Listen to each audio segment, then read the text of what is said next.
भक्तिमय भजन सुनने के लिए सब्सक्राइब करें हमारा YouTube चैनल भक्ति भजन सागर। नई वीडियोस देखने के लिए बेल आइकन पर क्लिक करें।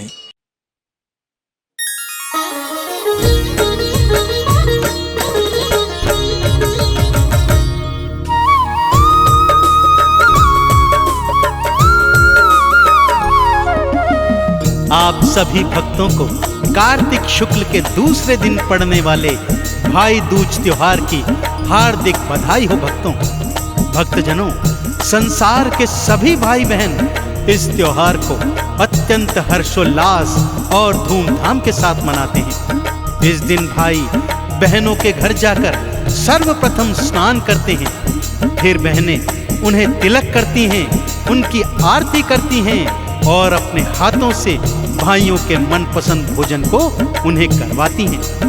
भाई भी बदले में अपनी अपनी बहनों को ढेर सारे सुंदर सुंदर उपहार प्रदान करते हैं। इससे उनका आपसी प्रेम और विश्वास और भी प्रगाढ़ हो जाता है। भक्तों, यूं तो भाई दूज त्योहार की वेद पुराणों में अनेकानेक कथाएं हैं, परंतु इसकी प्रमुख कथा आज मैं आपको संगीतमय रूप में सुनाने जा रहा हूं। तो आइए माता महालक्ष्मी का ध्यान करते हुए सुनते हैं ये पावन कथा।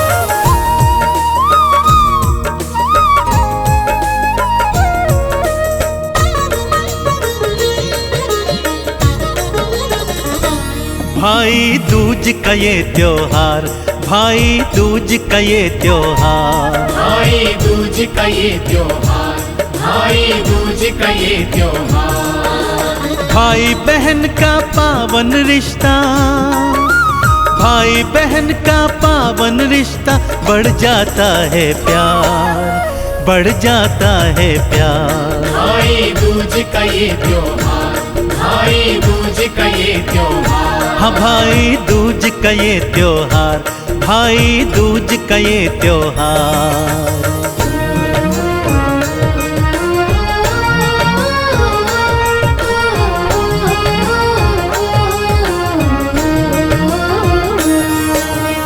भक्तजनों, भाई दूज त्योहार की पावन कथा कुछ इस प्रकार से है।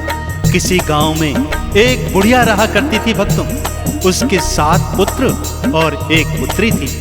पुत्री का विवाह उसने दूर परदेश में किया हुआ था, परंतु पुत्रों का विवाह वो करवा नहीं पाई थी। भक्तों, जैसे ही विवाह करवाने जाती, सेहरा पहनते पहनते न जाने कहां से एक नाग आ जाता और उनके पुत्रों को डस लिया करता था।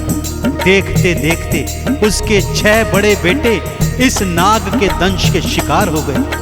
अब बचा था तो सबसे छोटा 7वां पुत्र। एक दिन पुत्र के मन में आई, क्यों ना बहन से मिलकर आऊं। अपनी माँ से आज्ञा लेकर वो बहन से मिलने परदेश को जाने लगा। अब उसके साथ आगे क्या क्या हुआ, आइए भक्तों सुनाता हूं।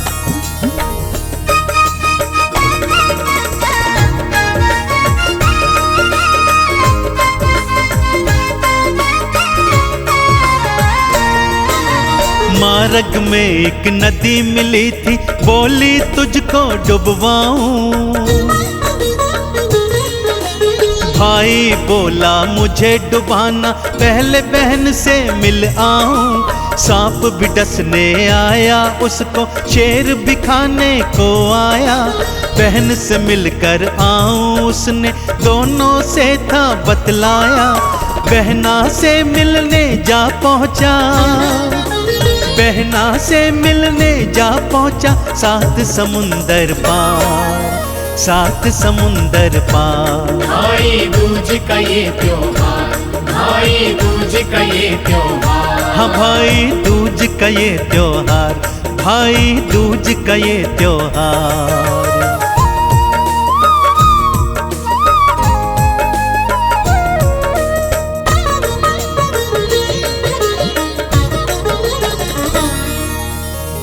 भाई को अपने घर आया देख, बहना खुशी से इतनी प्रसन्न हुई कि थोड़ी थोड़ी बावली हो गई। खुशी में पानी से ही चौका लीप दिया और घी में चावल पकाने लगी। तब भाई के समझाने पर उसने गोबर मिट्टी से चूल्हा लीपा और दूध में चावल पकाकर स्वादिष्ट खीर अपने हाथों से अपने भाई को खिलाई। कुछ रोज भाई बहन साथ रहे। अब भाई के वापस जाने की घड़ी आई। बहना ने चक्की पर आटा पीसा और उसी आटे से भाई के लिए देशी घी के लड्डू बनाकर रास्ते हेतु रख दिए। परंतु यह क्या, जब बहन के बच्चों ने चक्की में मरा सांप देखा तो बहना के होश उड़ गए। सोचने लगी कहीं जहरीले लड्डू भाई ने खा तो नहीं लिए। भैया भैया कहती हुई अपने भाई के पीछे दौड़ रही है। मार्ग में भाई विश्राम करता मिला। उसने लड्डू उठाकर दूर फेंक दिए। भाई बोला, बहना जहरीले लड्डुओं से तो मुझे बचा लिया, परंतु शेर, सांप और नदी से कैसे बचाएगी, जो मेरा काल बन मेरी प्रतीक्षा कर रहे हैं। बहन बोली, भाई जब तक मैं तेरे साथ हूं तेरा बाल भी बांका होने नहीं दूंगी।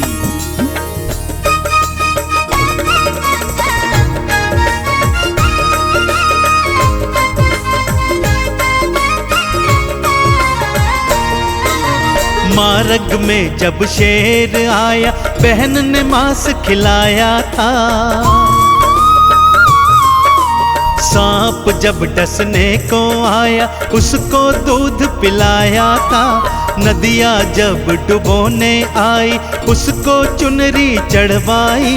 सही सलामत भाई को वो अपने घर में ले आई। भैया की बलाएं सारी, भैया की बलाएं सारी लेने को तैयार, लेने को तैयार। भाई दूज का ये त्योहार, भाई दूज का ये त्योहार। हाँ भाई दूज का ये त्योहार, भाई दूज का ये त्योहार।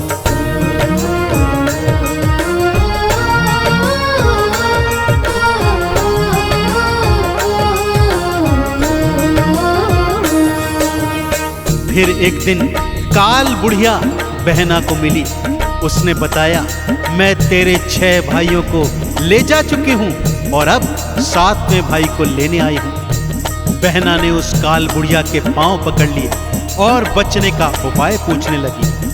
तब काल बुढ़िया ने बहना को बताया, यदि तू अपने सबसे छोटे भाई की सारी अलाएं बलाएं अपने सर ले लेगी तो उसकी जान बच सकती है, परंतु बदले में तू पगली हो जाएगी। यदि स्वीकार करती है तो बोल।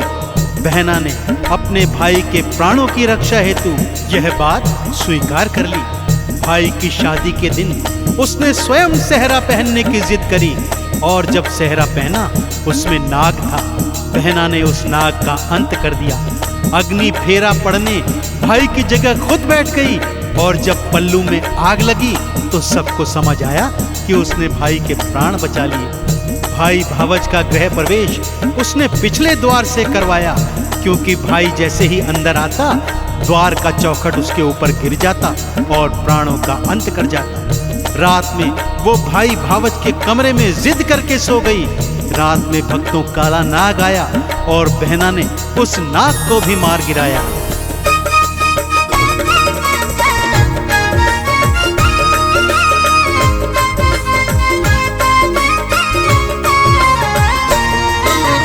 चेहरे में से नाग निकला उसे बहन ने मारा था।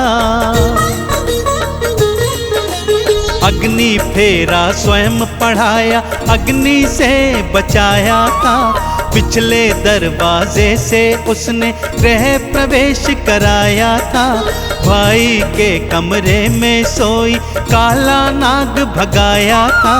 ससुराल को जाने को वो, ससुराल को जाने को वो अब तो है तैयार, अब तो है तैयार। भाई दूज का ये त्योहार, भाई दूज का ये त्योहार। हाँ भाई दूज का ये त्योहार, भाई दूज का ये त्योहार।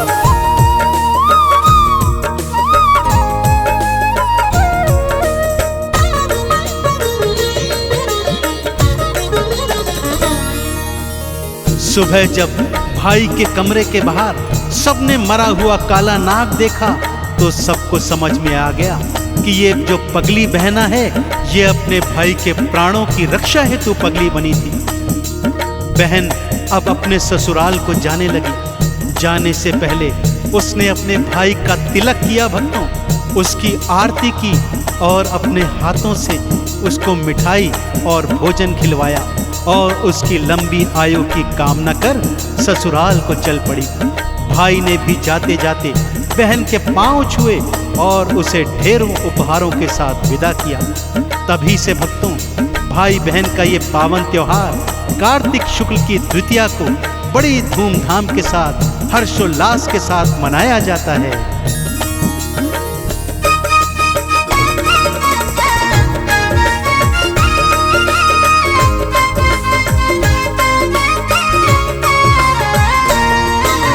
कार्तिक शुक्ल की दूज तिथि को ये त्योहार तो आता है। हर भाई और बहन का जोड़ा ये त्योहार मनाता है। बहना भाई की आरती करती, चंदन तिलक लगाती है। अपने हाथों से भाई को भोजन भी करवाती है। बढ़ जाता है इससे भक्तों, बढ़ जाता है इससे भक्तों भाई बहन का प्यार, भाई बहन का प्यार। भाई दूज का ये त्योहार, भाई दूज का ये त्योहार। हाँ भाई दूज का ये त्योहार, भाई दूज का ये त्योहार।